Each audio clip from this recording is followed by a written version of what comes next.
Aunado a este gran fenómeno, también hay otro fenómeno global, ¿no es cierto?, que la mayoría de los científicos nos lo vienen señalando y anticipando.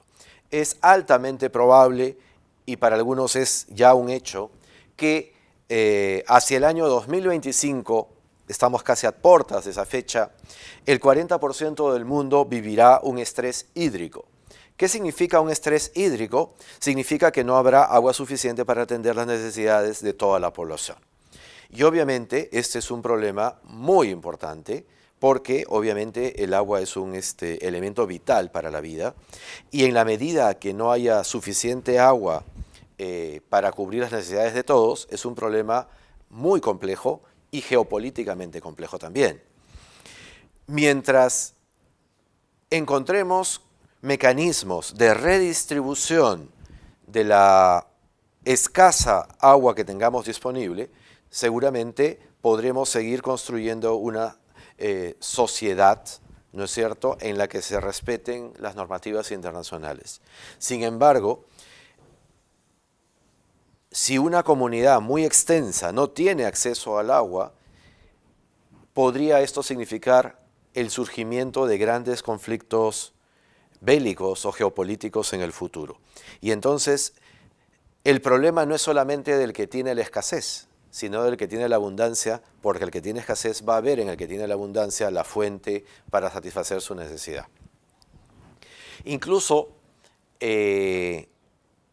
a nivel micro, hablando en Perú, por ejemplo, ya tenemos problemas de regiones que comienzan a pelearse unas con otras porque no tienen suficiente aprovisionamiento de agua. Pensemos en Arequipa versus Moquegua, pensemos en Moquegua versus Ica, ¿no es cierto? Eso es a nivel regional.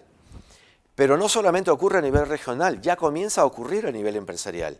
Tenemos casos de empresas en Ica, ¿no es cierto? Una empresa siderúrgica y una empresa agroexportadora que comienzan a pelearse por el agua, porque obviamente cada uno de ellos busca abastecerse de los pozos freáticos que tienen, del agua que necesitan para su quehacer empresarial, y esto no es suficiente para ambos. Entonces, es un problema que con el devenir del tiempo se va a ir agudizando. Es importante que nuestra actividad empresarial tome en cuenta estas circunstancias y decidamos juntos qué es lo más conveniente, qué es lo ético, cómo responder frente a estos retos. Comentábamos respecto de la escasez de agua que vamos a afrontar y también respecto del problema del cambio climático que estamos enfrentando. Estos son dos de varios fenómenos que vienen concurrentemente produciéndose a nivel global, los cuales se traducen en dos grandes efectos. Un efecto que llamaremos tangible, medible, hard, y un efecto intangible que llamaremos soft, que ambos dos de manera concurrente vienen afectando y alterando el desempeño de nuestra sociedad y por tanto de las expectativas y de la manera en la que tenemos que desarrollar nuestros negocios en el futuro. Los síntomas de estos elementos que hemos denominado hard se traducen en problemas de deforestación, extinción de especies, ¿no es cierto?, la reducción de la extensión de las zonas cultivables, etc. Y todo esto ha sido traducido por algunos científicos en aquello que ha venido en denominarse los límites planetarios para la vida humana. Esto lo que quiere decir es que un grupo de científicos a nivel internacional, después de analizar una serie de factores, han concluido, ¿no?, que hay 8 o 9 indicadores que son los que nos permiten anticipar si podemos mantener la vida humana como la conocemos en los próximos años. ¿Y cuál es el diagnóstico? El diagnóstico, lo podemos decir de esta manera, es como que estamos transitando aceleradamente por una carretera que sabemos que nos va a llevar al precipicio, ¿no es cierto? Sabemos que vamos a llegar al precipicio, pero no tenemos manera de ponerle freno y seguimos en esa carrera loca hacia el precipicio.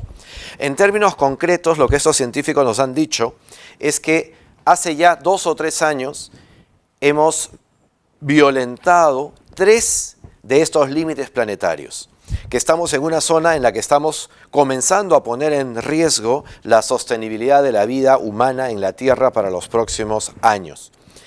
Pero esto no es una tragedia, ¿no? Es una invitación a reflexionar porque todavía estamos a tiempo de poder generar las condiciones que signifiquen un punto de inflexión que nos permita modificar la trayectoria de nuestro automóvil, ¿no?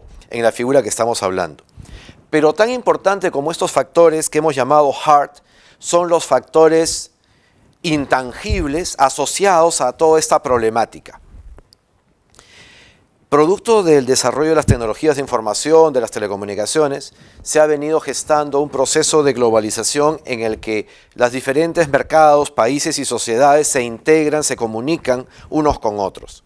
Y esto genera una serie de beneficios, pero también una serie de complicaciones, y dependiendo de la economía y del país del que hablemos, se entenderá que la globalización es un aspecto positivo o que la globalización es un aspecto negativo. Algunos dirán que la globalización es una oportunidad para generar y capturar mercados, otros pensarán que la globalización es el sometimiento a las grandes corporaciones, al capitalismo del dinero y que al pisoteo de la cultura individual o regional.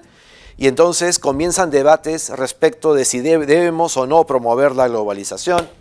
Existe por otro lado una preocupación global por el escepticismo cada vez mayor de las sociedades respecto de sus propias autoridades. Es como que los gobiernos van perdiendo legitimidad, como que la sociedad, los pueblos se van distanciando cada vez más de sus autoridades, no sienten que son representados, no sienten que son escuchados, y todo esto finalmente se traduce en guerras, en terrorismo, en manifestaciones sociales masivas que antes eran tal vez inconcebibles. No solamente se producen en países del hemisferio sur o de países en desarrollo, sino que comienzan a gestarse también en países desarrollados como Gran Bretaña, Francia, Estados Unidos. Entonces hay un movimiento global de insatisfacción de que algo está pasando y de que algo tenemos que hacer. Y finalmente, el tercer factor, que puede ser el caldo de cultivo de todos estos otros problemas, es en síntesis el problema de la inequidad social y de la desigual distribución del ingreso.